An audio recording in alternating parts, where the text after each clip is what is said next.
Hai guys, assalamualaikum warahmatullahi wabarakatuh. Welcome back to my channel. Kembali lagi ya, saya hadir untuk Anda. Hadir masih memberikan Anda motivasi, edukasi, solusi sembuh atau lepas dari gangguan gait, anxiety, kecemasan, dan psikosomatis.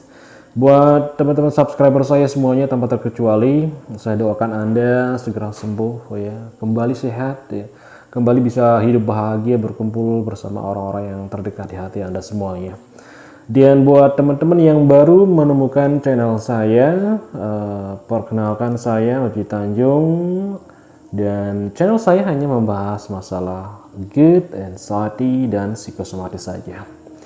Dan saya harap ya teman-teman bisa like, subscribe ya teman-teman, sehingga channel saya bisa berkembang dan saya pun bersemangat teman-teman ya untuk memberikan Anda edukasi, motivasi, serta solusi untuk lepas dari gangguan ini teman-teman.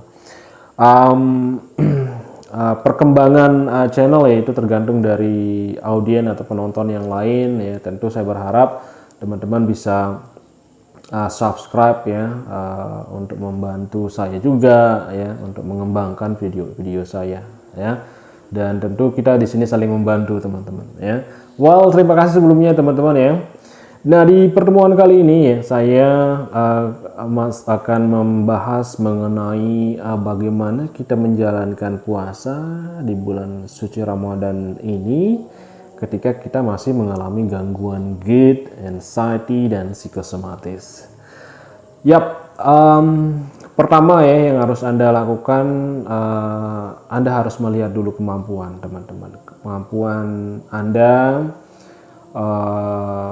bagaimana level kesembuhan dari lambung itu sendiri ya. Mungkin Anda bisa tahulah ya bagaimana kemampuan Anda. Kalau saya dulu teman-teman ya, karena memang lambung saya belum fit 100% ya, saya tetap ya menjalankan puasa, dan ini tergantung dari masing-masing individu teman-teman ya. Saya mencoba menjalankan puasa pada waktu itu di tahun pertama ya, semenjak saya terkena oleh gangguan ini. Saya mencoba untuk berpuasa di hari pertama, hari ketiga, hari kedua, hari ketiga ya, sampai hari ke-10 itu aman teman-teman. Hari ke-10 aman, di hari ke-11-nya ternyata saya salah mengkonsumsi makanan ya pada saat sahur. Jadi pada waktu itu seingat saya memakan sayur sawi hijau plus kacang ya, karena memang saya tidak tahu kalau sawi hijau itu pantangan teman-teman, apalagi kacang ya. Jadi ketika sekitar jam 9, jam 10 pagi ini kontraksinya luar biasa teman-teman. Itu yang saya rasakan, dan bumi ya tempat saya berpijar itu berputar. Mengerikan teman-teman. Ini saya tidak menakuti teman-teman. Ini adalah saya membagi experience ya, jadi pengalaman. Itu yang saya rasakan. Akhirnya saya nggak mau ya harus meminum air pada waktu itu karena kondisinya sangat lemas ya. Saya duduk, saya bersandar, tapi saya coba relax teman-teman ya. Saya relax sehingga asam lambung yang ada tidak terlalu tinggi teman-teman. Apalagi saya meredamkan acitnya asam lambung itu teman-teman. Jadi saya santai saja dulu, saya duduk, kemudian saya minum air hangat pelan-pelan. Akhirnya sekitar 10 dan 15 menit ya, itu lumayan membaik, dan terus-menerus baik gitu. Jadi normal kembali. Akhirnya kadung saya sudah membatalkan puasa ya. Akhirnya saya makan teman-teman untuk mengisi lambung saya yang memang kontraksi pada waktu itu. Ini adalah pengalaman pribadi saya yang saya share ke teman-teman. Jadi kembali lagi saya tekankan ya, kalau memang teman-teman ingin melakukan ibadah puasa di tahun ini ya, karena sebentar lagi kita akan puasa.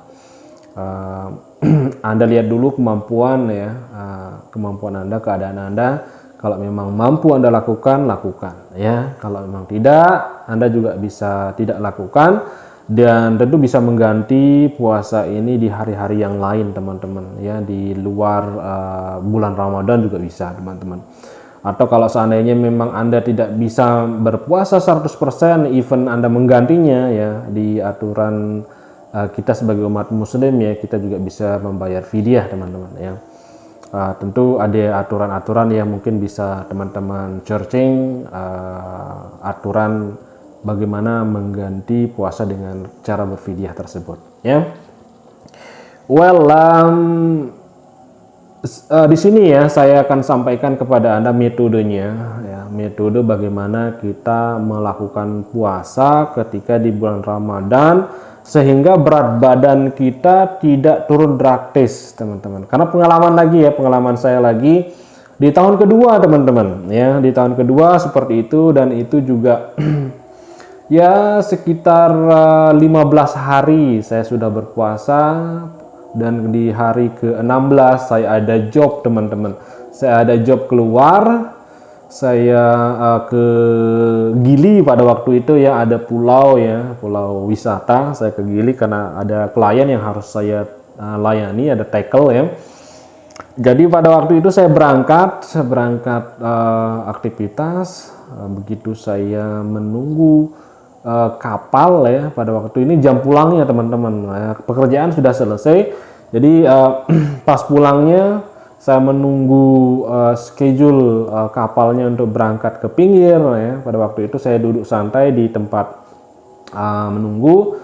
Nah, yang saya rasakan di sana itu seperti tenggelam teman-teman. Rasa badan seperti mau jatuh, rasanya seperti jatuh di jurang teman-teman.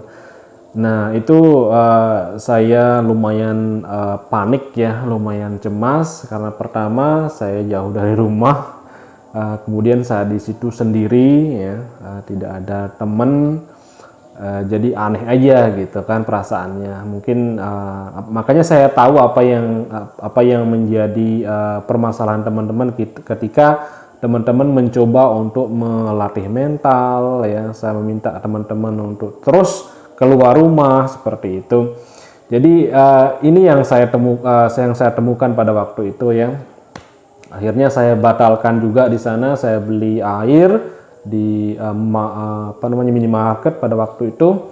Kemudian saya minum air pelan-pelan. Kemudian saya coba beli wafer ya sebagai isi perut saya, isi lambung saya pada waktu itu, karena memang 100% kosong teman-teman ya.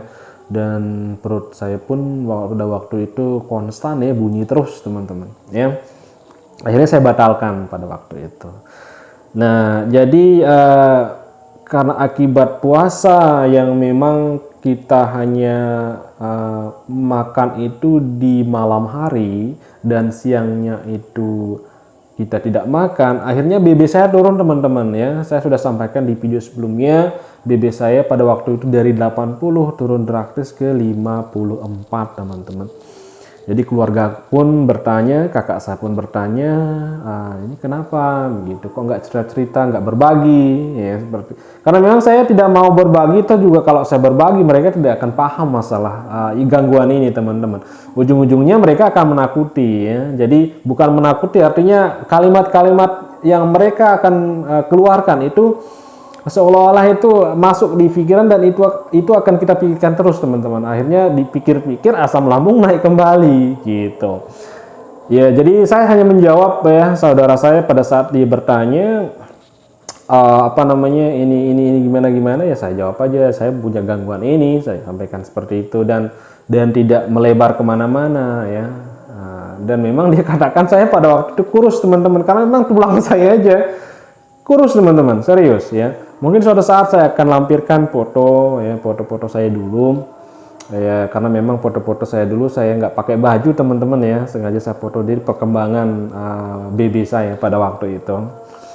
Oke, balik lagi di permasalahan yang kita bahas ya mengenai puasa ini. Jadi untuk mengantisipasi BB turun drastis, jadi teman-teman akan menggulingkan schedule-nya. Jadi menukar schedule ya, dari pagi menjadi siang menjadi malam. Jadi malam itu teman-teman gunakan untuk makan seperti jadwalnya pagi siang itu teman-teman, untuk mengantisipasi berat badan ini stabil ya, stabil, atau mungkin ya kita berharap BB akan naik. Karena dari penderita GERD, anxiety dan psikosomatis ini hampir 90% BB turun teman-teman ya.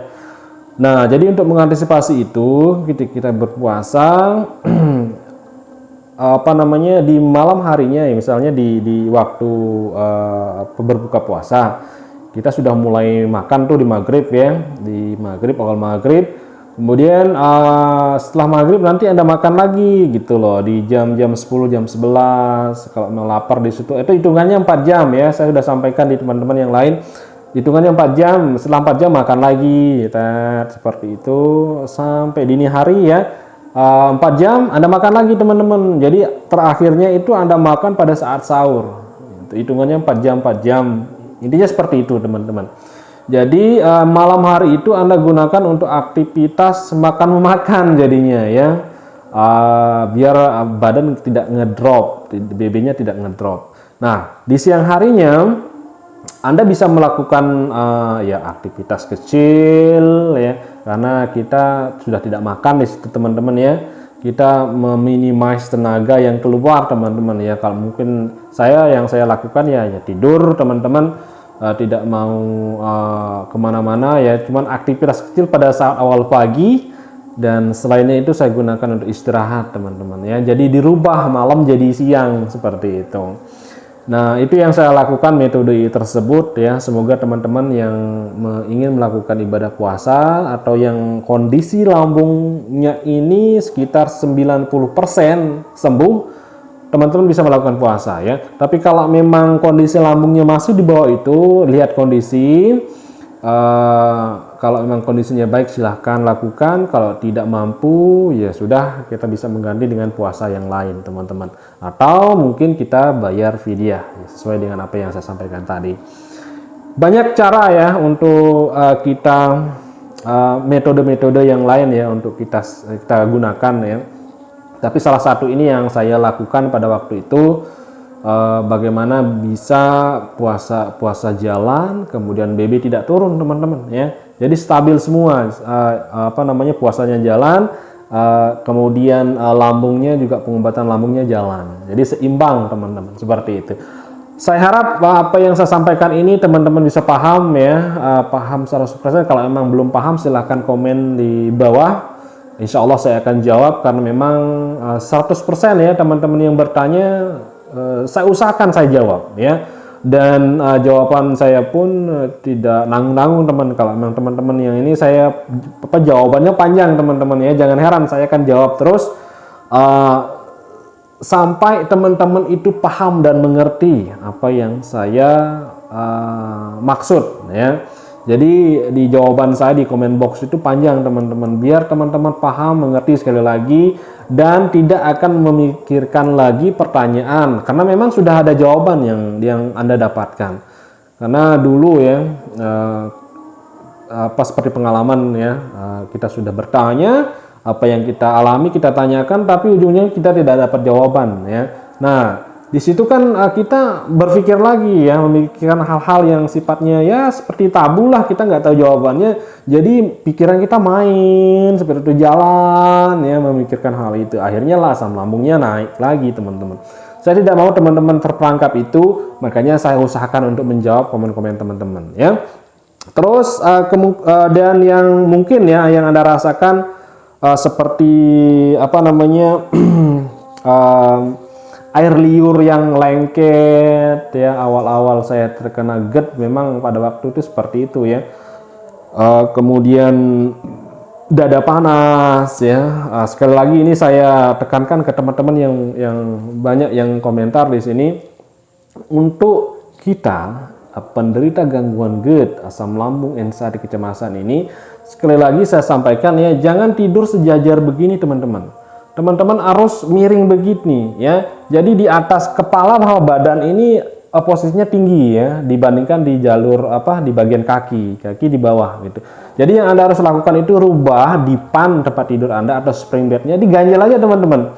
Ya ganjelnya sekitar 10-15 ya 20 cm ya, terserah sesuai dengan kenyamanan Anda ketika waktu tidur teman-teman.